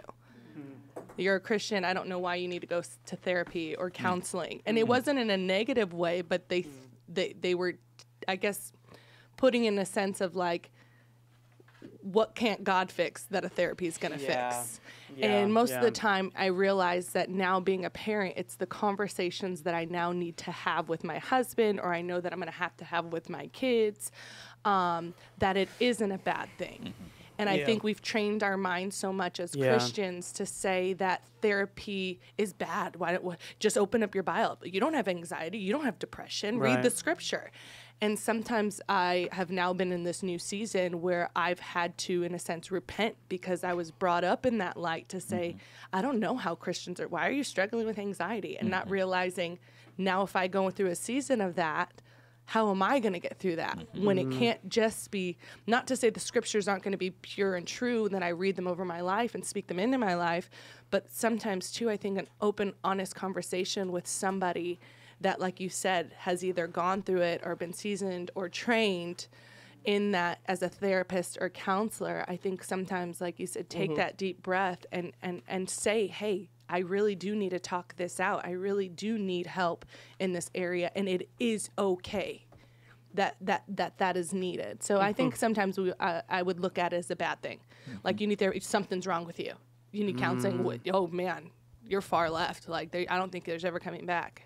And I had to, I had to tell myself. Well, I remember an older person I once think said, you're right. an older person said, the moment you go to counseling, you've admitted and given room to the enemy that something's wrong. And then I was like, no. I was like, what? Yeah. What? What? Yeah. You know, that's kind of that very traditional view of things, the word of faith view of things, but it's very dangerous. Like, you're crumbling, you need help, you need community, you need therapy, but to say, well, yeah, my marriage is in ruins, but the moment I admit it, I admit it to the enemy that he's won. I'm like, no, the moment you admit it, you can get some help. I would equate that to like, you're at a certain level of income where you could do your own taxes. But then as you grow in your level of income, you want to get an accountant to help you with taxes. So you're not going to have a person, you don't need an accountant, you do shit. No, I have so much value that I need to have somebody help. Why can't we do the same with our minds? Why can't we do the same with our past? I've taken a lot on my plate. Right. I need someone to help me. I need somebody to help think me this with all thing these through. things I'm managing, and I don't have the expertise for this one. Right. Yeah, so So absolutely. I was trained at Master's Seminary. They're very strict in our counseling classes. They're very strict that you do not seek psychological outside sources in counseling. Only the scriptures can benefit a person in counseling. And so kind of there's this like very narrow view of counseling that secular psychologists couldn't possibly help. What do they call a it? person. Nuthetic? Is that what they call Yeah, it? nuthetic. Yeah. And I've come to kind of disagree with that, mainly because in my journey, in my experience, it was like I got a lot of help from actual psychologists and psychotherapists and understanding the psychology, understanding my nature, understanding kind of what makes me tick. That's something I couldn't have gotten from the Bible. As much as I love the Bible, and as much as the Bible has a unique role in our health and well-being mentally, it's like, you know, there's a broader sphere that can help you out there, you know. And all truth is derivative of God. You know, all truth is God. Yeah. And so if something is true, then it's of God, and something can be deformed, you know, and come from a truth. We see that with false religions and other stuff. People may say, oh, it helped me. Well, there's in what you sought, there was some truth in that had some deformed things in it, right? In the same way of, you can go to a Christian counselor and they could be bad for you, you know, because they could be not using the Bible right, you know, applying it right for your life, and can make you make some big life decisions that don't turn out to be, you know, very healthy for you. So, well, we talked about like, this the other day, right? It's so funny because pastors, like, we're really like crazy to take on this job because, because as a pastor, especially, well, I know, as a pastor, like. As a pastor, you're expected to be a sociologist, you're expected to be a psychologist, you're expected to be a comedian, you're expected to be a teacher, you're expected to be a businessman, you're expected to be an entrepreneur, a preacher. It's like, what? Man, if I knew that going into it, Caleb thought he'd just get to hold the Bible and, you know, going, you know, thus saith the Lord, you know. All right, Cynthia in the house. I know this one because I just married her and her husband. Congratulations. Who is Gabe, the famous hat boy on Hat Man on the podcast. This is his wife, his new wife. It's a beautiful woman right there. Hey. First time Gabe has ever spoken to him. He thinks you look like Gal Gadot.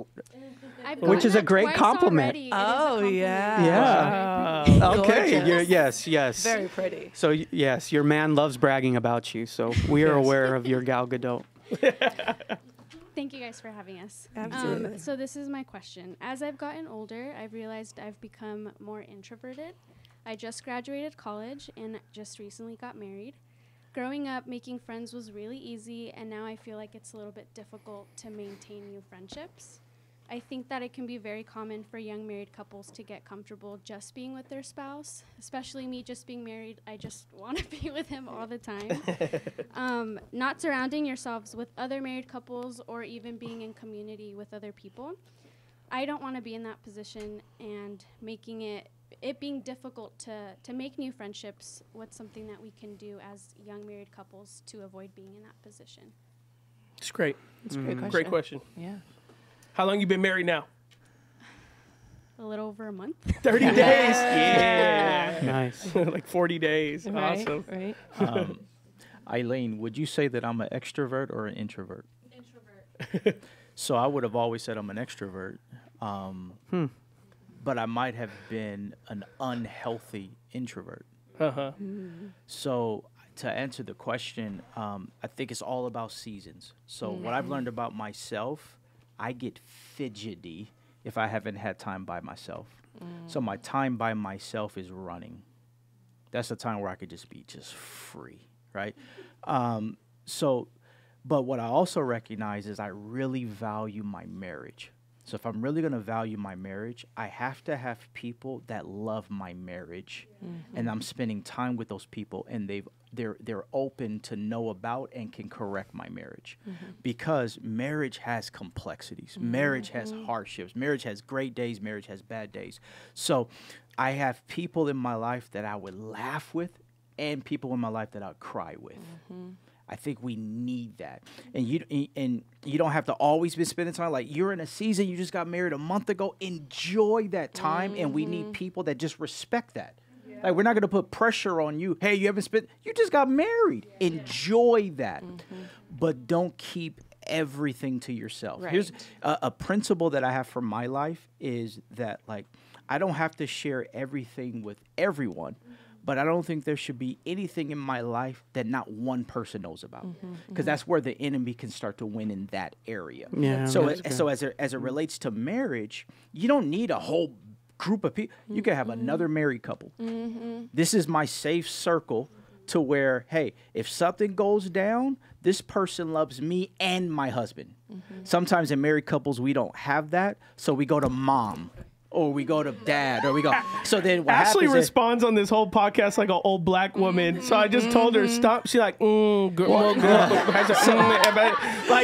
there's people listening to this in their cars right now. Be quiet. If you're finishing your sentences. If you've heard my passion, I've been getting more. It's my Baptist roots. When I'm hearing, I'm like, and that's why I'm looking at her now. Like, and I'm yes. I'm like, okay, go for it. Yeah. It's normally so quiet on this podcast. We got, I realize why I'm not invited anymore.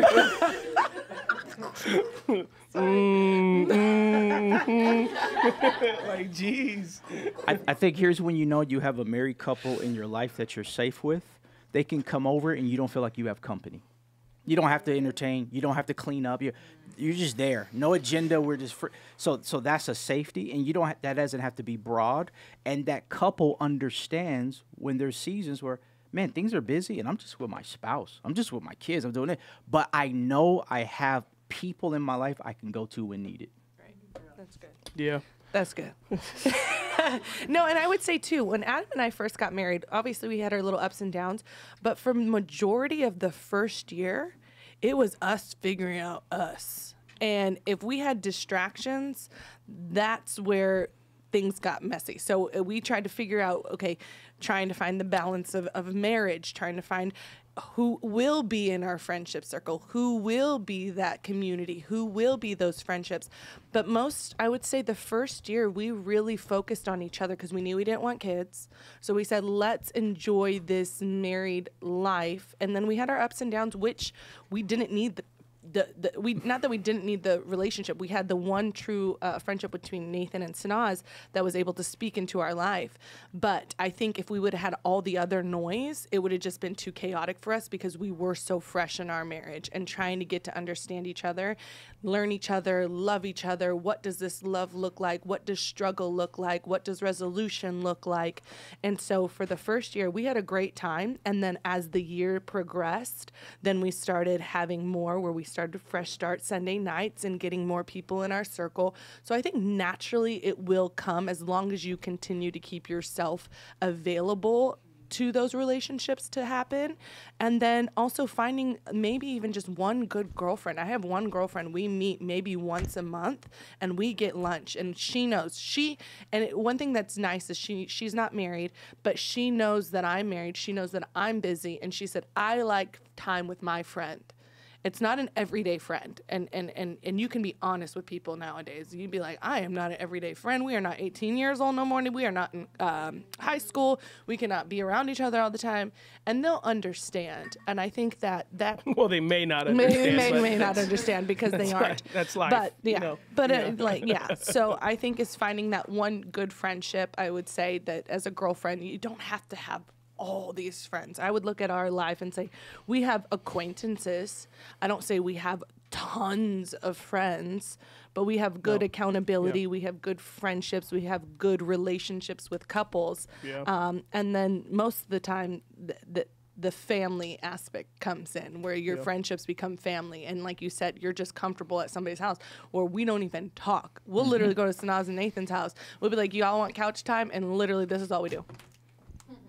And don't even talk to each other, but we love each other, or we'll laugh, or we'll joke, or we'll send something to each other. Yeah. But it's organically. Don't force anything. Don't be overstressed. Enjoy your first year of marriage.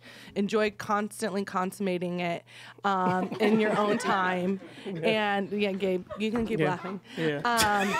I've never seen Gabe blush like that. Look at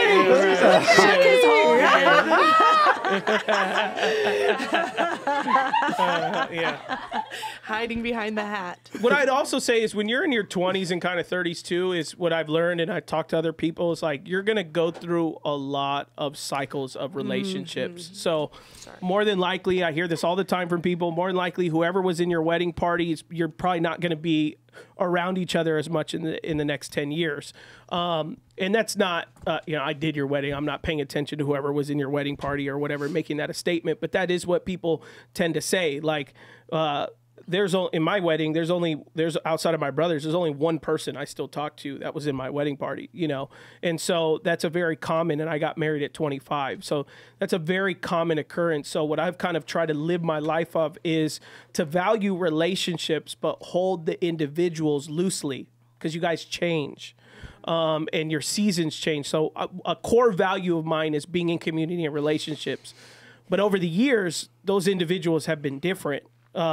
We've gone through about 3 cycles of close friends. Now, the cycle we have right now, we really love, and we've made commitments like we're going to do this as family. But because we've seen what that past relationships look like in friendships, and we've seen it, and we're older. Like all my community, they're my close, they're like all in their 40s, So, and I'm in my early 30s. But that's what's worked for me. I just kind of have more of an old soul, and my friendships I attract tend to be about like 10, 15 years older than me, and so as we're in that place, we're like, man, we really love our friendships. We love Aaron and Erica. We love Eddie and Nicole. We love Nathan and Sanaz. And those are the people we love. Heron and Cass. Those are the people we spend most time with. But it's taken us a lot of years to get to this point. And so that's where I would say, like, your relationships may begin to change, and that's okay. You're going to have friendships that as you start to have kids, you guys don't parent the same way. But then there's others that you go, that's not a friend, that's family. And I say, when you've decided that, you fight to make family work. Mm-hmm. You fight for that to work. You progress. Kids, now it's okay. You call them auntie, uncle. When you progress into that area, you fight to make that work. But that probably may not come to fruition for, you hit in your mid to late 30s, 40s, and it may have started in the 20s, but it matures as you've gotten older and you've found each other there. So that's why I always tell people, like, they say, my friends don't want to talk to me anymore. I'm like, man, don't put no pressure on that. You'll get friends. It'll be all right. Like, just get in church, smile at people, say hi. Like, you'll get friends. Be likable, be kind. Like, you'll get people. Be social. But also, when you're married, like, get to know each other. Yeah. Just don't become like what I've always warned. Don't be the love seat Christian, where no one speaks into your life and it's just you and your spouse. And we think we're good until we get around other couples and we go, man, actually, I don't think we good. Like, we've been living in our own little world because these are some healthy couples. What did we become? Well, because we isolated ourselves so much that that can happen in dating too. That's kind of the most dangerous, is in the dating phase that happens. All right, let's do a couple more that we have in here. Let's let me see where I'm at. Let me find out where I'm at. Who's got one that, like, you really want to share? Because I may have your name on here, but you haven't shared yet. You're like, I really want to do mine. Raise your hand if you do. If not, I will call down the line. I still have a lot. Anyone want to do theirs? Okay. Naajah does? Okay. I like your abundant kid shirt. It's your mom's. This whole outfit is actually not mine. Oh, gosh. Thank you for your We'll transparency. close with this one. Cool. Man, 2 hours already. Okay. So my question is just about calling. I am 24. I got married when I was 20. Have 2 kids. Ooh. Love my life, but Yeah. hey, I mean, Different strokes. no. She said, I love my life, but I'm wearing my mom's t-shirt literally. So I wanted to know, as I'm still, I mean, yeah, I feel like I'm as adult as someone could get. Okay. The life that I live, but I'm still trying to figure out my identity. I'm still trying to figure out what my calling is. Is calling different from purpose? Can someone have more than one calling? And do those come in seasons? Like, do you have different callings for different seasons? That's my questions. It's good. Let me see your level of where you're at with this. If I asked you, like, you know me, I've known you for many years, know your mom, and, you know, were you in my youth ministry when I was youth pastor? Yeah, you used to always say I was bad. You said Well, you were. you You just were really look bad. like a bad. You were bad. Yeah, you were bad, though. No, you just looked like it, that you were bad. If I put the shoe on the other foot and I said, Naajah, you know me, you knowing Adam, what am I called to? What would your answer be? Preaching the gospel. Okay. So, could you do that? What you do? How do you qualify it? No. Not what I do occupationally. Oh, yeah. You're making me shake right now with this question. You're just supposed to answer my question. No. This is part of the game. It's part of the game. Okay. If I said, Naajah, sit down with me, Pastor Adam, here, here's some things I'm involved. I got some marketing companies on the side. I help businesses. I'm a pastor. That's my occupation. Blah, blah, blah, blah, blah. But what is my calling? Like, what would you answer that? Those things, everything that you listed, you have a purpose in each thing that you're committed to. So I would say that. So would you say you don't feel like you have that right now? I feel like there's a lot of things that are happening in my life at one time, but my focus. So, for example, my focus is abundant music. My focus is like, we're going crazy right now. I want to be a part of it. I just want to be present, but I also have a family. I'm also a wife, and I don't want to have that unbalance. I don't want my husband to be like, you need to come back over here. You need to reel it in a little bit. Like, I just want to make sure that I'm not somewhere I'm not supposed to be. I don't want my life to be everywhere. Yeah. That's good. That's good. Here's why I'm probing, because it's the word calling and purpose. Like, to me, it's such a big word. Mm-hmm. Like, it's just such a mountain to climb that's always thrown out there. Like, what am I called to? What am I purpose to? And then I always want to know for the individual, like, what are you qualifying that as? Is it financial? Like, is it, I want to know you want to know what your career is. Like, because we're all called to one thing. It's to preach the gospel, make disciples. Like, we're all called to that singular identity as Christians, which is to make Jesus known in our lives. The vehicles and the avenues we choose are all very different. But like, whether I'm in the corporate field, I'm still preaching the gospel. Whether I'm at a business dinner, I'm still preaching the gospel. What does that look like when they say, "Hey, Adam, you want to take a shot?" No, I'm good. Hey, Adam, oh, bro, look at that girl. Man, that girl is fine, huh? No, I'm married, bro. Totally happy with my wife. Like, that is an exhibition of my calling. My call to be a husband. I'm called to be faithful to her. So that the exhibition of what my values and priorities are, that goes with me everywhere I go.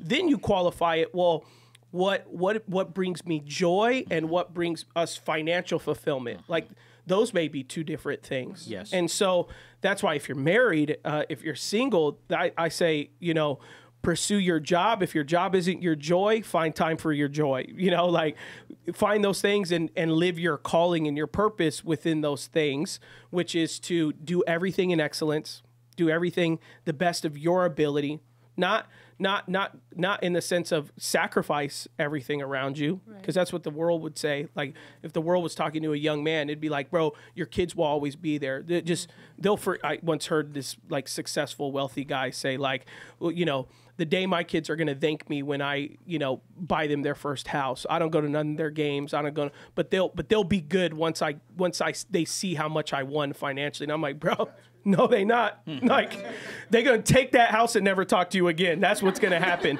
When you die, they're going to fight for your Rolex. That's what's going to happen, you know? So that's wrong purpose. That's wrong calling in that sense, right? So I think the unhealthiness is when it becomes about yourself and building only yourself, and everyone sacrifices on the wayside. And that can be a dangerous road. But when it comes to calling and purpose, like we collectively have the same calling and purpose in the sense of what we are as Christians. But then the avenues we go to that is really what begins to financially provide or bring you joy, that fulfillment where you know God has created you for something, and that's what it's going to be. Like I'm gonna work as a manager at Amazon, but I'm going to be a woodworker in my garage. This is what brings me true joy. Like, that's what that looks like. You can hold both in your hand at the same time and not feel like, I got to go all in on this woodworking business. I'd be like, well, hold on, bro. Like, you got kids and a wife. Before we jump on that road, like, before you give up, go be a woodworker, let's make this decision, you know? And so that's where I'll let the others jump in, but that's where I would just caution about the frailty of feeling like, and I feel like the more you talk to older people, they may feel like it's less fragile. Like when I talk to older people, they often feel a lot less this idea that I feel like I'm like balancing everything. They're like, you're doing a good job. You're like, what? I am? You know, like, yeah, you're doing a good job. You're a good father. You're a good mom. You're a good dad. I am, you know, like they just really encourage you in that sense because you don't feel it in the moment. It's hard to see it in the moment, but letting others people's peek in to where you're at, they really can begin to speak life into you in that sense, you know. A study was done where the key defining they interview people like what defines happiness, the happiest people, and the key defining of happiness, a metric of happiness, is it boiled down to not like money, possessions, anything like that. It was the quality of your relationships. So the quality of your relationships. So what's my calling is that I have quality relation. I mean, that's one way to look at it. That's one way to answer the question. The quality of my relationship. So yeah, your most important is going to be your spouse. That's your flesh. And so how is that? How's the quality of that? Is that lacking? Okay, well, what do I got to sacrifice in order to build that and make that stronger? Your kids is second to that. What's the quality of my kids? Do my kids hate me? Do my kids disrespect me? Do they have issues that I'm not probably dealing with? Well, how do I work on the quality of that? And also in regards to calling, like, don't beat yourself up. You know, don't beat yourself up. Satan is an accuser. Satan always wants you to be discontent. Satan always wants you to be feeling guilty that you're not measuring up to some standard that either the world put on you, your parents put on you, or your own brain put on you. Don't let the devil accuse you. Enjoy your life. Every season has different callings. When I was in seminary, my calling was to be a great student and to be a newlywed with my wife and be a good husband. I'm not the same person I was 5 years ago. My calling changes, right? 5 years ago, I was in my closet suffering. What was my calling in that season? To be freaking Job and to suffer well. That was my calling in that season. What's my calling in the season now? It'd be a crazy podcast host. That's my calling in the season now. So it changes, it evolved. Let life happen. Don't stress about it. Just let life happen to you and take life as it comes and let God grow you, mature you, and develop your character into the person ultimately He wants you to be. If I were to sit down with 10-year-old me across this table, I would troll the heck out of him. I would disagree with so much of his beliefs and mindsets and things that he would disagree with me. So like, we're not the same person. Yeah. So you know, be open to your calling changing and life happening and evolve and grow and everything. That's good. Closing thoughts? No, I would agree. I think you even said, we talked about it earlier, just with what Naajah was saying, is like, to piggyback off of Caleb as well, is release the things that don't need to be there and cause you stress. You said being a mother, important. You said your joy would be the music. Your husband is also the joy and the calling as well to be a wife. So those are 3 important things to you right now as well. And I think those are things that you can find yourself being able to balance out in a healthy way. Because I would say the same thing. I'm called to be a wife right now. I'm called to be his support. I'm called to be a wife. I'm called to be a mother. And I'm taking joy in that as well, because I see the flourish that it happens in his life. I see how successful he is once he can be my joy, and he is my calling, in the sense of I want to see him succeed in the next season of his life and where the ministry is taking him. So I take pride now. At first I didn't. It took a while, taking pride in my callings, because it seems so minimal, and you're like, well, I want this, like I've said before, you want this exuberant, you want this title and all these accolades that come with a calling, and the money and the resources. And sometimes it's as minimal as listening to the Holy Spirit and saying, no, God has called me to be a wife. God has called me to be a mother, and he's going to provide the enjoyment and allow, if that is the desire of my heart, to bleed into so where I can be available for the music. So I think that is something, obviously, take to God and say, God, if this is of you, make it make sense, because he will or he won't. And he'll have you readjust or have those conversations with your husband to say, how can we make this make sense, and to where you don't feel neglected or the family isn't neglected. So, and like Caleb said, different seasons where I know mom helps out a ton too. So different seasons where mom, hey, can you watch the kids for a night so me and the husband can have a date night? Hey, how do we prioritize that first, and then everything else will come play? I want to say briefly, like you said, calling could be so large that we can figure out our call and still not be in God's will. Mm-hmm. So it's the daily thinking how I can be in God's will. Then it's the pressure, and that's why I failed in the past, because I have to win now. Mm-hmm. So then I wasn't willing to learn because I had to win. So this is the path that helped me win now, but now I'm not getting wiser. Yeah. So to be in God's will, I love David because he was always in God's call, but he would always ask God, should I do this? Yeah. Should I do that? As it relates to marriage, when I was in Bible college, a professor told me, hey, you may feel like you're called to the nations. You want to go on this mission trip and you're excited. You come home, you tell your wife, and your wife is in utter disagreement. Guess what? You're not called to that mission trip because your wife is first. Yeah. I'll never forget right. that practical advice. I just took my godson to the baseball game for the Abundant Men's. He just graduated high school. He wants to be a rapper, but he loves working with kids, and we're just talking about what's next. So I just said, hey, if LeBron James, Drake, Ariana Grande, the president, nurses, all made the same amount of money, you're going to get $250,000 a year. You're going to have the same amount of followers, no matter what career or vocation you pick. What would you do and why? Mm-hmm. Now that starts taking off the pressure of winning, and now I can just focus on, well, what am I good at? What are my passions? And if I pursue those passions, the money's gonna come. There are certain things where money can come now, but it's cyclical. So then when it gets hard, you're not gonna have the passion to endure those seasons. But if I have passion and I have the giftings to do those things, I'm gonna get better at those things, and the money's gonna come. Yeah, yeah. And I'll close with this story because it may be a funny anecdotal story talking about purpose, calling, and God in the middle of things. I have always leaned towards just trying to be a spirit-filled person, to look at God's signs as much as possible, his flags, because he brings it. Whenever I'm talking to people, they're like, when I look back, there were so many signs to either go in this direction or not go in this direction. And we just ignore those things, or we push them because something may be our flesh. Well, many years ago, I've always been a pastor, but I've always been an entrepreneur. So I was going to open, Ashley would remember this. I was going to open a brick and mortar with a guy, a business. I don't want to say what business because it may say who the individual is, but we're going to open a brick and mortar business, which means brick and mortar means it's going to be a physical location. And I was going to be an investor, and then I was going to help run the company. Yeah, he said he didn't want to business. I said I'm not going to say. Don't say anything. I'm not trying to give anyone away. I'll tell you later. Because I ran into this guy at Starbucks yesterday. Oh, gosh. And he was a guy that you used to do business with. Did he tell you the backstory? Huh? No, just stop. Wait till we finish. I'm not trying to embarrass any. I can't tell the story anymore. Sorry, guys. Well, I was just thinking how serendipitous this is because I was in drive-thru at the Starbucks and I saw the guy that Adam went into business with. This was yesterday. I haven't seen this guy in years. Anyways, did he say he listens to the podcast? I didn't talk to him. I was at the drive-thru. He was sitting down. Oh, okay. You didn't talk to him. I can't tell the story anymore. Can you give me any clue so I can see if it at lunch?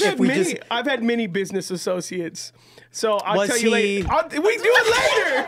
We're not gonna do it right here. Jeez, the guy that tried to swindle you. Thank you. Sorry, God bless you, I'm sorry. everybody. I gotta want to know this. There's lawsuits. Lawsuits.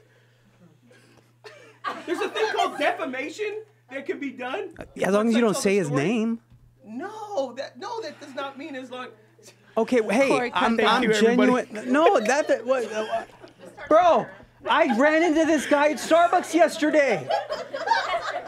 And I didn't say hi. I just saw him. That's not the guy, but I can't tell the story anymore. Okay, well then say it then. Well, if that's not the guy. I can't tell it. I can't tell. Honest to God, I love everybody. I cannot tell the story anymore. I cannot. I can't tell it anymore. So it was the guy. God bless you guys. No.